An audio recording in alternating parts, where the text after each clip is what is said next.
Why must the narcissist devalue you? It is a frequent question that I am asked.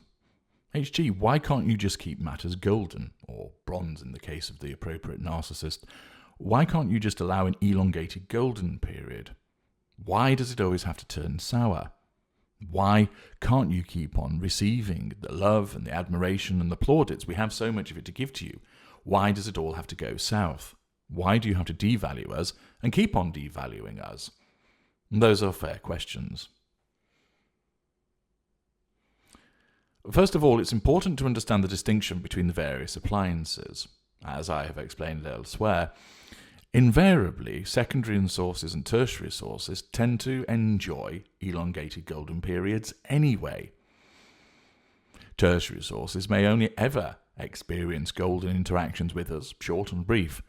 Yes, there are those that will receive devaluing behaviour, but a lot of the time, because they form part of the facade, and we triangulate that individual with more important appliances that are with us, they invariably always receive golden periods. With regard to secondary sources, for the most part, because of the necessity of the maintenance of the facade for mid-range narcissist, greater and the ultra, it serves our purposes to be benign to those individuals, and moreover, because we utilise them in a shelf dynamic, they're less likely to cause us problems in terms of us becoming bored of their fuel, and with regard to them having opportunity to do something which would actually cause a problem for us, in terms of threatening our control in some way. Even with the intimate partner secondary sources, and those of the shelf variety and those of the dirty little secrets operated in shelf variety, they generally have elongated golden periods. You invariably think that you suffer devaluation when you're placed on the shelf, but that isn't devaluation. It's your perception of it. We see it more as just a neutral act. You're just going back on the shelf, and often you're placed back on there painted white. And therefore, in general terms, secondary sources and tertiary sources enjoy elongated golden periods with occasional corrected devaluations. It is the intimate partner primary source that is the one that suffers the sustained devaluation, and is with regard to that dynamic, whether you are spouse, boyfriend, girlfriend, partner, cohabit, etc., that you would ask, we love you, we do anything for you, why then must you devalue us? Why can't you just keep accepting all of the positive fuel that we provide to you? Of course, to begin with, the fuel that we receive from you as we assert control over you comes from the compliments and admiration that you send our way during the golden period. That blissful, wonderful time when everything tastes better, smells more fragrant, looks brighter and sounds sharper. Why then can't this continue? There are two reasons for this. The first brings forth that old adage of familiarity breeds contempt. Imagine that strawberry is your favourite flavour of ice cream. I bring you a large strawberry ice cream in a sugar cone. You take a lick, and it is delicious, so fresh tasting, so creamy, and there are even little pieces of strawberry contained inside of it. It simply is the most sumptuous ice cream you have ever introduced to your taste buds. These strawberries have been grown in God's garden, exposed to long hours of daylight, tended to by angels, and grown with the purest water, the most fertile soil, and long-lasting sunshine. The milk that has been taken from cows which graze on nothing but the most verdant grass, free from pollution and contamination.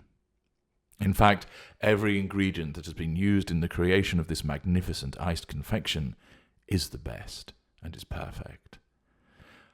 Not only that, it has been crafted by the supreme high creative gelatos.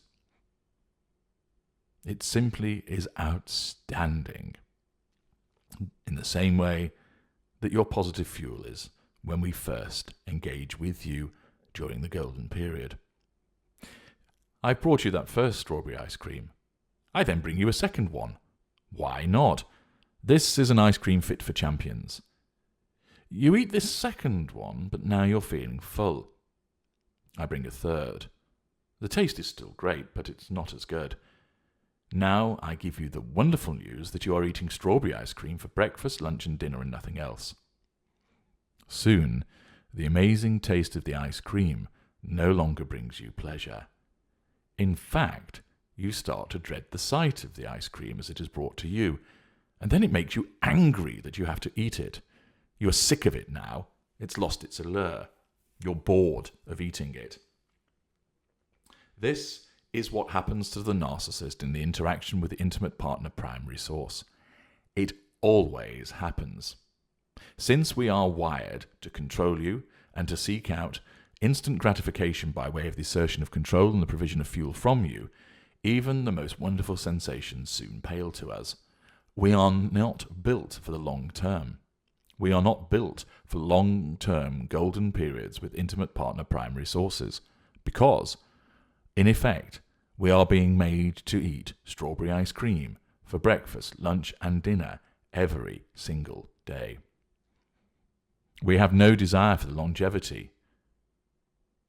Instead, we need to go and seek out mint choc chip, or even vanilla, or perhaps a juicy steak instead.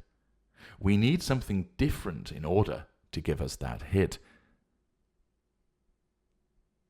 Why not then just leave the strawberry ice cream alone and seek out that new taste sensation?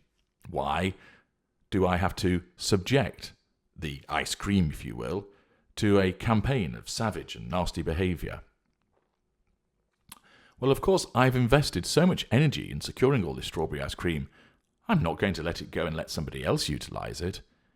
I need to treat it differently and thus generate a break from its taste. With you, I need to have a break from the now stale praise and admiration that you provide to me. The love, the adoration, the compliments, the admiration, it just doesn't do it for me anymore.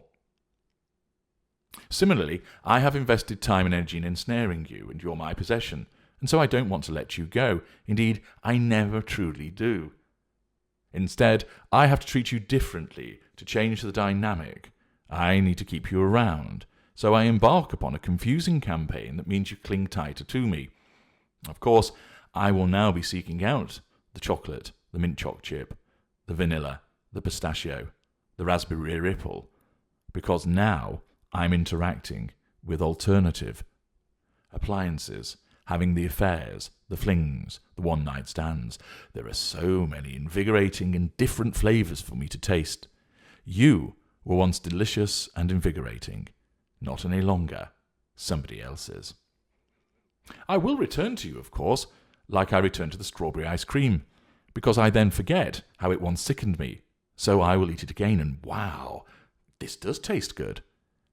Thus, I give you a short return to the golden period, known as a respite period.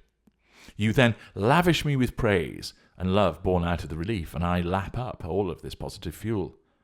However, the law of diminishing returns applies, and soon I tire once again of your admiration as I tire of the strawberry ice cream, and once again I must take a break from it, whilst never actually severing ties with you or giving away my strawberry ice cream.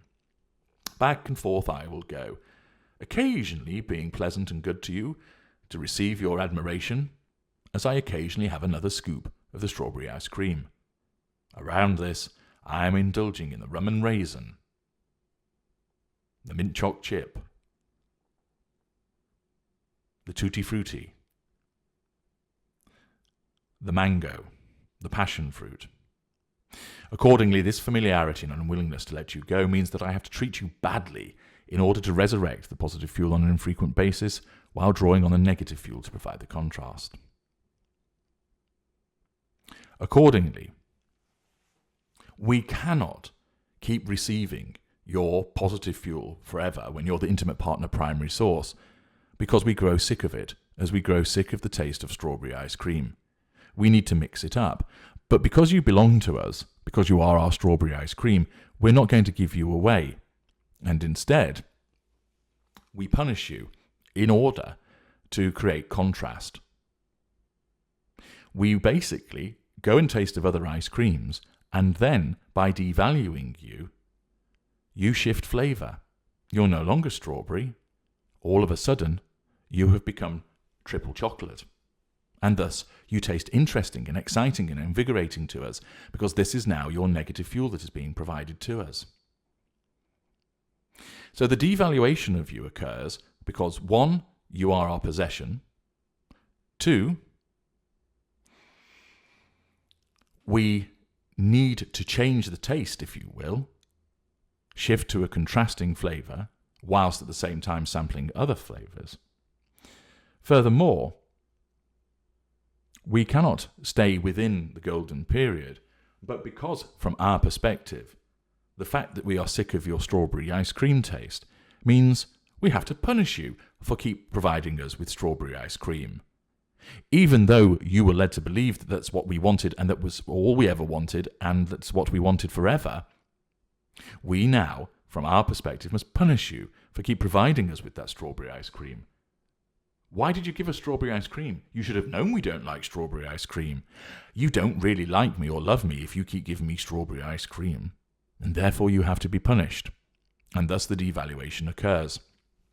And of course, most narcissists won't regard this as punishment, because, where they're lesser or mid-range, they believe that you have done something wrong and they're merely correcting you, that they are indeed protecting themselves against you trying to force them to binge eat the strawberry ice cream.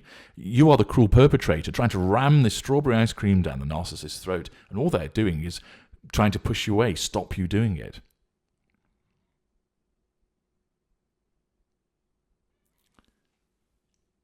The golden period can't last because we grow tired of the familiarity of your once glorious positive fuel. Your strawberry ice cream sickens us.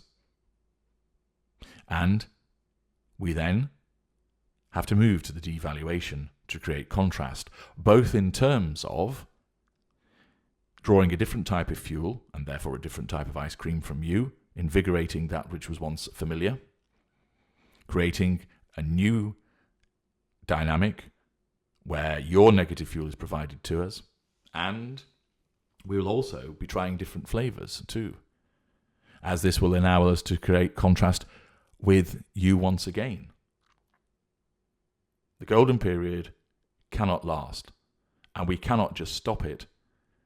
We cannot just allow it either to continue. We cannot continue to eat the strawberry ice cream because it no longer gives us what we want. And instead, we must shift to create a contrast, that which we had experienced before, both in terms of negative fuel from you and the interaction with other people as we seek out your potential replacement. And you bring about your own punishment from our perspective, meaning that the golden period must end and you must then be devalued. This is why the narcissist must devalue you and why the golden period cannot continue. When you begin to challenge our control through basically not giving us what we want, that means you must be devalued. When you don't provide us with all of the positive fuel, or rather when you've provided us with too much positive fuel so we become sick of it, you must be devalued because you're no longer giving us what we want.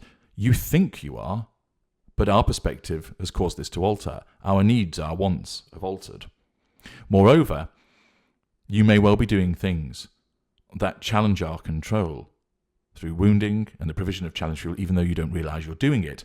And when that happens, because you're threatening our control, it is necessary to devalue you in order to bring you back under control. And of course, these two things combine. The first is that you have entered devaluation because your strawberry ice cream, in effect, has become stale to us. And then, because you've become painted black, many of the things that you do that we once liked are now seen as a threat to our control through this black lens. So we punish you further. So, in effect, you get a double whammy. Your fuel has become stale. We therefore need to shift to devaluing to get negative fuel from you, to create a contrast, to create a new flavour of ice cream from you. And whilst you're painted black, the things that you do are now seen more as a challenge and threat to our control, which necessitates a malign response. You see, if you threaten our control during the golden period, because you are viewed as white, many of the things that you do aren't interpreted as a threat to control, and if they are, because we don't want to derail the seduction at that point, we continue to manipulate you in a benign way. So during the golden period, you are far less likely to threaten our control because we look at you through the white lens, and if you do, our narcissism identifies that we don't want to derail the seduction. So rather than lash out at you with a malign behavior, we will get you back in line with a benign manipulation to deal with the threat to control that you have caused, invariably caused inadvertently by you. Occasionally, during seduction, you will get a malign response. This is where you've caused a serious threat to control, and that tends to be meted out by lower echelon narcissists, lower lesser, middle lesser, lower mid-range, upper lesser type B. When you enter the sustained devaluation as the intimate partner primary source, that happens because your strawberry ice cream has become too familiar to us, and therefore we need to create that contrast. And then, because you're now painted black, many of the things that you do which didn't cause a threat to our control because you were painted white now appear as a threat to control, so we punish you by continuing and furthering the devaluation. Furthermore, your behavior merits a malign manipulation because we don't look on you favorably. Whereas in the golden period, if you did step out of line, we would bring you back into line most of the time with a benign manipulation. When you're in the sustained period of devaluation, we bring you back into line with a malign manipulation because you deserve to be punished.